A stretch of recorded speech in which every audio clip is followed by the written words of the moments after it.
Aaron Rodgers, who's supposed to be everybody's favorite quarterback, taking on everybody's early season MVP pick and Josh Allen, and according to some, the second or third best quarterback in the league, playing for the division lead. We got it ball. The better team won, in my opinion. But where do you see these two teams going forward, which is the more interesting discussion now that we've seen what has happened today? But the Bills got an easy route, man. Look at their division, man. They got the easy route, man. The Jets, I personally, they did pick up Davante Adams. Go ahead. Yeah, they got Davante Adams, but I just think that just caused more problems in the room. Because here it is now. Wilson was your receiver number one. Now you're gonna come up here. I'm telling you right now, it's gonna cause problems, man. I don't care what they say. The Jets, they're gonna be the same old Jets. They don't have an offensive line. Aaron Rodgers keep on them guys keep on tearing them up. They seem somewhat, but they was able to run the ball a little bit. They did the one thing that they did do. They got Breece Hall involved a little bit more than they done in the past. But the arrogance of Aaron Rodgers and his hold that he got over this team is the reason why this team would not. He gonna be that guy that's like in the NBA that used to be a great player and then end up averaging two rebounds, half a point, and an assist by the end. And this generation won't even know who Aaron Rodgers was. That's all I'm gonna say. He should have retired and get a chance. So I picked up on three key things that you said. You said arrogance, right? That's one. Two, this generation or future generations will not even remember how talented Aaron Rodgers is. And I want to get to those two specifically first. And I want to introduce why Davante Adams was brought to this team. To close the door on last night's game, right? This was a competitive game.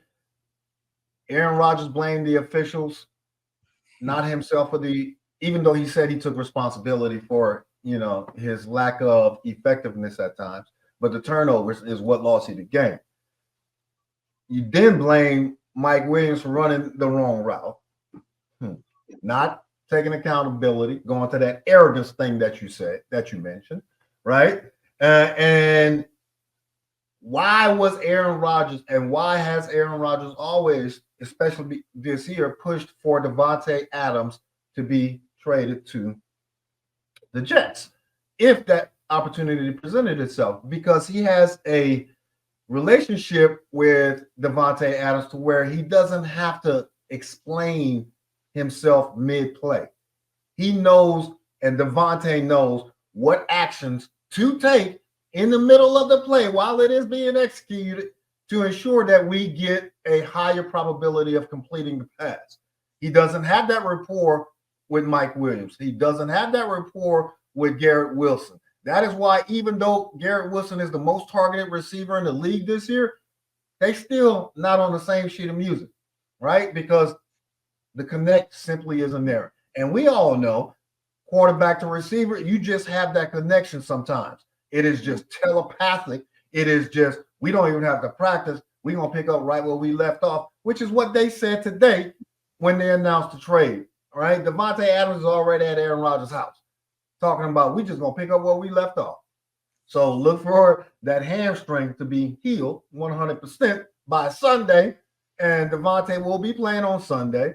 And where does it take the Jets? You said it's going to create more problems in-house.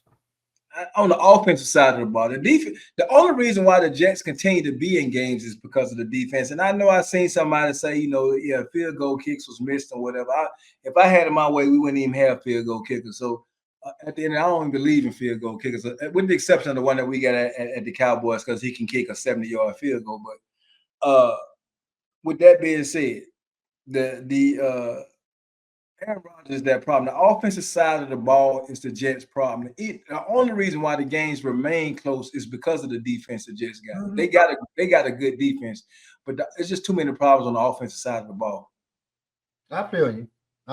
I disagree, because with a confident pass game, Aaron Rodgers can rely on Breece Hall, who is one of the best running backs in the daggone league, and Allen, that rookie who started off great, to actually implement a run game to where teams are not forcing Aaron Rodgers to throw the ball because they know that the Jets passing game was insufficient. With the addition of Davante Adams, he's automatically going to get doubled. That'll leave Garrett Wilson wide open or one-on-one, and Mike Williams possibly on a safety. So that offense going to improve. It's going to improve. Well, he's going to have to stay upright, though. That's all I can tell you. Oh, whistle blow. Let's go. Keep it moving. All right, man. If he stays upright, they'll be all right. And let us move on to Speedy Gonzalez. Okay, you can kill the whistle, my guy. Speedy Gonzalez and the Arizona Cardinals traveling up to Green Bay to take on those Green Bay Packers and your guy, Jordan Love. The game kind of played out how you expected to play it out. I thought it was going to be a little closer. We both picked Green Bay to win, though. But Green Bay going forward, are they going to be able to keep up with a surprisingly 5-0 Minnesota Vikings, and expected 4-1 or 5-1 Detroit Lions, and a very surprisingly 4-2 Chicago Bears to ensure that they are not at the bottom of their division looking up? This is the toughest division right now.